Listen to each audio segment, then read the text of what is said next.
నమస్కారం, welcome to I dream ధర్మ మార్గం కార్యక్రమానికి స్వాగతం. నేను మీ విజిత. ప్రస్తుతం మనతో పాటు ఉన్నారు జ్యోతిష వాస్తు పండితులు, లలిత ఉపాసకులు శ్రీ శ్రీ శ్రీ నానాజీ పట్నాయక్ గారు. ఇప్పుడు వారితో మాట్లాడి మరిన్ని విషయాలు తెలుసుకుందాం. నమస్కారం గురుగారు. శ్రీమాత్రే నమః. గురుగారు, శ్రావణ మాసాన్ని మనకు ఉన్న శని దోషాలన్నీ తొలగిపోవడానికి ఉపయోగపడే మాసంగా చెప్తూ ఉంటారు. నిజమే అంటారా? ఒక రకంగా చెప్పాలంటే ప్లానటరీ పొజిషన్స్ శ్రవణ పౌర్ణమి రోజు చూసుకుని ప్లానటరీ పొజిషన్స్ చూసుకుంటే ఫ్యాక్ట్ అది. ఎందుకంటే శ్రవణ నక్షత్రం మకర రాశిలో ఉంటుంది కాబట్టి మకరము అనేటువంటిది కర్మస్థానంగా చెప్తూ ఉంటారు, కర్మరాశిగా చెప్తూ ఉంటారు. మకర కుంభరాశులు రెండు కూడా మనకి నాడీ ఆస్ట్రాలజీలో ఎలా ఉంటుందంటే ధనుర్రాశి జీవుడు అనుకుంటే మకర కుంభాలు రెండు వైతరణి నది కర్మస్థానాలుగా చెప్తూ ఉంటారు. మీనం అనేది మోక్షం చెందడం మనిషి. అంటే జీవుడు మోక్షం చెందాలి అంటే కర్మ అనుభవించాలి. అయితే ఈ కర్మని మనం రెండు రకాలుగా అనుభవించవచ్చు. ఒకటి, దాన్ని ఇంత అనుభవించాల్సిన కర్మను తగ్గించుకోవచ్చు మంత్రం ద్వారా, ఏదైనా పూజ ద్వారా. అంటే పెద్ద ఒక వెహికల్ వచ్చి గుద్దాల్సినటువంటిది చిన్న సైకిల్ వేసుకొని వచ్చి పిల్లవాడు వచ్చి గుద్దుతాడు, చిన్నదంతా పోతుంది, ఏదో చిన్న రాయి తగులుతుంది. అంటే ఏదైనా సరే ఆ రూపంలో మనం కర్మని మార్చుకోవడానికి ఈ మాసంగా మనం చెప్పుకోవచ్చు. అందుకే శ్రావణ శుక్రవారాలు చేసేది కూడా అందుకే.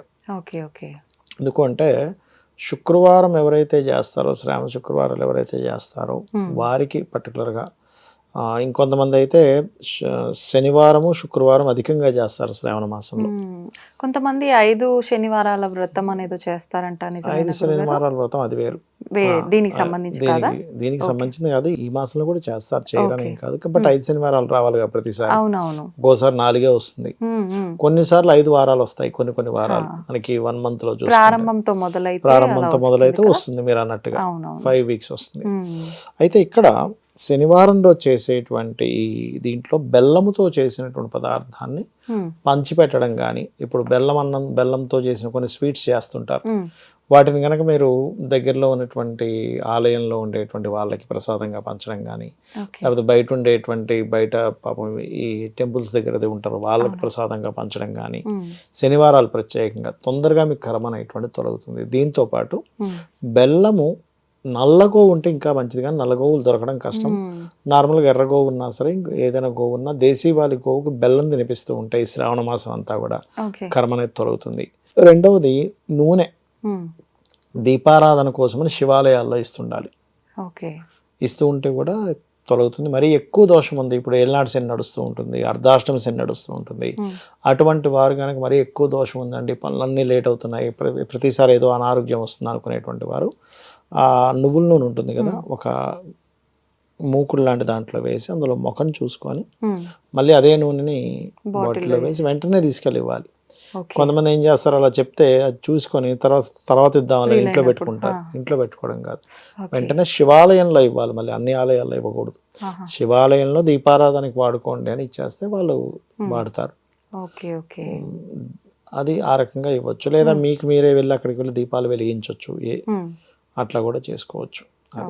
అయితే ఈ శ్రావణ శనివారాలు ప్రత్యేకంగా శివుని ఆరాధన, బిల్వపత్రములతో శివుని ఆరాధన, గోసేవ, నవగ్రహాల్లో ముఖ్యంగా శని భగవానుడి దగ్గర దీపారాధన చేయడము, మీ ఇంట్లో ఎవరైనా సరే బాగా ఏజ్డ్ పర్సన్స్ ఉంటే వాళ్ళకి సేవ చేయడము, వాళ్ళకి ఏదైనా కొనివ్వడము, లేకపోతే మీ కింద పనిచేసే వాళ్ళు ఉంటారు, డ్రైవర్స్, ఇంట్లో వాళ్ళు ఎవరో ఉంటారు, వాళ్ళకి ఏదైనా ఒక వస్త్రం ఇవ్వడము. లేకపోతే అంటే ఏంటంటే ఈ శని భగవానుడు ఈ కార్మికులు, కష్టం చేసేవాళ్ళు, ముసలి వాళ్ళు, ఏజ్డ్ పర్సన్స్ వాళ్ళ రూపాల్లో ఉంటారని చెప్తూ ఉంటారు శాస్త్రంలో. వాళ్ళకి అది ఇవ్వడము, లేకపోతే కొంతమందికి బ్లాక్ డ్రెస్సులు ఇస్తుంటారు. కొంతమంది అయితే మనకి ఈ కార్తీక మాసంలో అయ్యప్ప స్వామికి వస్త్రాలు ఇస్తూ ఉంటారు, స్వామి లుంగి వాడుకుంటారు. ఆ రూపంలో ఏదైనా దోషం పోతుంది అంటే మనకి కొన్ని గ్రంథాల్లోని ఇతిహాసాల్లోని దానం రూపంలో మనకు దోషం పోతుందని చెప్పబడింది. కొన్ని వేద సంబంధించిన వాటిల్లో కూడా దానం రూపంలో దోషం అనేది తొలగుతుంది అనేది ఉంది. కాబట్టి అది ఖచ్చితంగా పనిచేస్తుంది. ఇప్పుడు శనివారం రోజు చాలా మంది శని అనేసరికి నలుపు రంగు, ఇప్పుడు మీరు కూడా అన్నారు కదా, కొంతమంది నలుపు రంగు అసలు ధరించొద్దు, శని దోషాలు ఎక్కువగా వస్తాయనంట. అలా ధరించడం వల్ల దోషాలు వచ్చే అవకాశం ఉంటుందా? ఏ రంగుకి కూడా చెడు చేసే గుణము 100% ఉండదు. అలానే ఏ రంగుకి మంచి చేసే గుణం ఉండాలని 100% ఉండాలని రూల్ లేదు. నలుపు రంగే తప్పు అయితే భగవంతుడు నలుపు రంగుని ఎందుకు సృష్టిస్తారు? మన హెయిర్, ఇప్పుడు వైట్ హెయిర్ వస్తే ఏం చేస్తారు? బ్లాక్ కలర్ వేసుకుంటారు. మరి దోషం అని వేసుకోకుండా మానేయట్లేదు.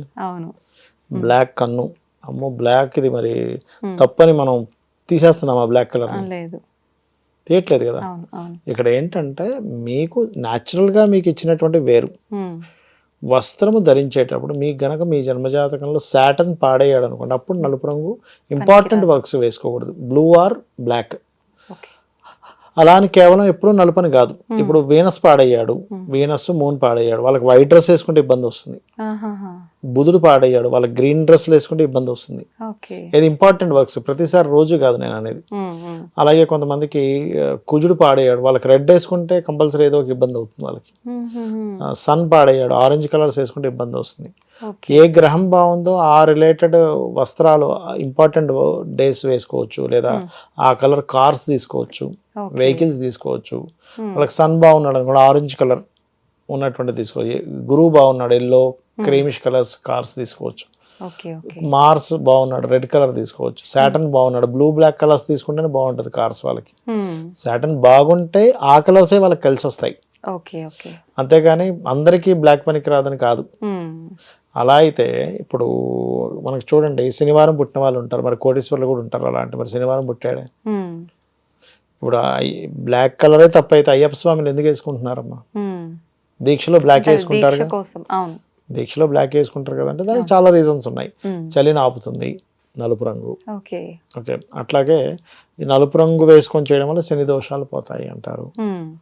అట్లా చాలా రకాల కారణాలు ఉంటాయి దానికి. కాబట్టి ఏంటంటే బ్లాక్ ఈ కలర్ దోషం అని కాదు, ఈ కలర్ మీకు పడితే మంచిది, పడకపోతే మంచిది కాదు, ఏ కలర్ అయినా అది. వైట్ అన్నిటికీ మంచిది అనుకోవడానికి లేదు. వైట్ వేసుకుంటే చంద్రుడు శుక్రుడు పాడేయడం, వాడికి ప్రతిసారి ఇబ్బంది వస్తుంది వైట్ వేసుకున్నప్పుడల్లా. చాలా జాతకాలు చూసి చెప్తున్నా ఈ విషయం. వాళ్ళ పర్టికులర్ ప్లానెట్ ఏది బాగుంది ఏది బాగాలేదు అది మీకు పనికి వస్తుంది, అంతే సింపుల్. అది చూసుకోవాలి.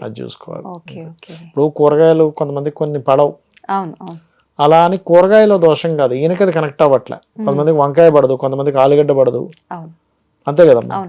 అట్లా పడట్లేదంటే కూరగాయలు ఏ దోషం లేదు, నీకు పడట్లేదు అంతే. అది మనం అర్థం చేసుకోవాలి, చూసుకొని మనం వెళ్ళాలి, మనం తీసుకొని వెళ్తుండాలి. అయితే ఇప్పుడు ఏ రకంగా పూజించాలి ఆ రోజు మనము శివుణ్ణి అని అన్నారు? శివారాధన చేయడం ముఖ్యం. మీకు నమ్మకం చమకం వస్తే ఆ రకంగా అభిషేకం చేసుకోవచ్చు. లేదనుకుంటే మీకు దగ్గరలో ఏదైనా ఆలయం ఉన్నట్లయితే ఆ రోజు వెళ్ళి చందనపు నీటితో అభిషేకం చేయడం మంచిది. అండ్ కొంతమందికి ఈ శివుని యొక్క అభిషేకం చేసే విషయంలో కూడా ఒక్కొక్క సంకల్పం బట్టి చేస్తారు. అప్పుల బాధలు ఎక్కువగా ఉన్నాయి, బిల్వపత్రాలతోనే లేదా బిల్వపత్రం వేసినటువంటి నీటితో చేసి అదే శివాలయంలో కూర్చొని ఓం అపర్ణాయ నమః చేసుకుంటూ ఉండాలి. ప్లస్ దాంతోపాటు ఓం సంపత్కరీ సమారూఢ సింధుర వ్రజ సేవితాయ నమః మంత్రం చేసుకోవచ్చు. అలా కాదండి, కొంతమందికి వివాహం అవ్వదు, లేట్ మ్యారేజెస్ అవుతుంటాయి, ఎందుకంటే సాటర్న్ లేట్కి కారకుడు, స్లో మూవింగ్ ప్లానెట్ అంటారు. అన్నీ ఆలస్యం అవుతున్నాయి అనుకునేటువంటి వారు ఏం చేయాలంటే, మీరు ముఖ్యంగా వివాహం అయితే చెరుకు రసం కానీ తేనెతో కానీ అభిషేకం చేయాలి, మిశ్రీతో కానీ చేయొచ్చు. శత్రుబాధ ఉంటుంది కొంతమందికి, అయితే అది చాలా తక్కువ ఆలయాల్లో అలవ చేస్తారు. శివుడు లింగం మీద తెల్లటి వస్త్రం వేసి ఆవాలు వేస్తారు, ఆవాలతో అభిషేకం చేస్తారు శత్రుబాధలు తగ్గడానికి. ఇది మన ప్రాంతాల్లో జరుగుతుంది, చేస్తారు చాలా తక్కువ, అరుదు, తెలియదు చాలా మందికి. నేను వినలేదు. చేస్తారు అంటే మంత్రశాస్త్రాల్లో ఉన్న విషయాలు నేను చెప్తున్నవి ఇవన్నీ కూడా. అండ్ అలాగే మరి గురుబలం పెరగాలి, పసుపు నీళ్లు లేదా గంధపు నీరు, డైరెక్ట్ గంధంతో అభిషేకం చేసే వాళ్ళు కూడా ఉంటారు, అట్లా చేసుకోవచ్చు. శత్రు బాధలకి ఇంకోటి ఎర్రటి పుష్పాలతో అభిషేకం చేసినా కూడా శత్రు బాధలు తగ్గుతాయి. మిత్రులు అవ్వాలి, శత్రువులు మిత్రులు అవ్వాలి, అప్పుడు కూడా బిల్వపత్రంతో చేసుకోవచ్చు. వ్యాపార అభివృద్ధికి బంగారు శివలింగం కనుక ప్రదేశంలో పెట్టుకుని 40 రోజులు అభిషేకం చేస్తే వ్యాపార అభివృద్ధి వస్తుంది. ఇట్లా రకరకాలు చెప్పారు శాస్త్రాల్లో.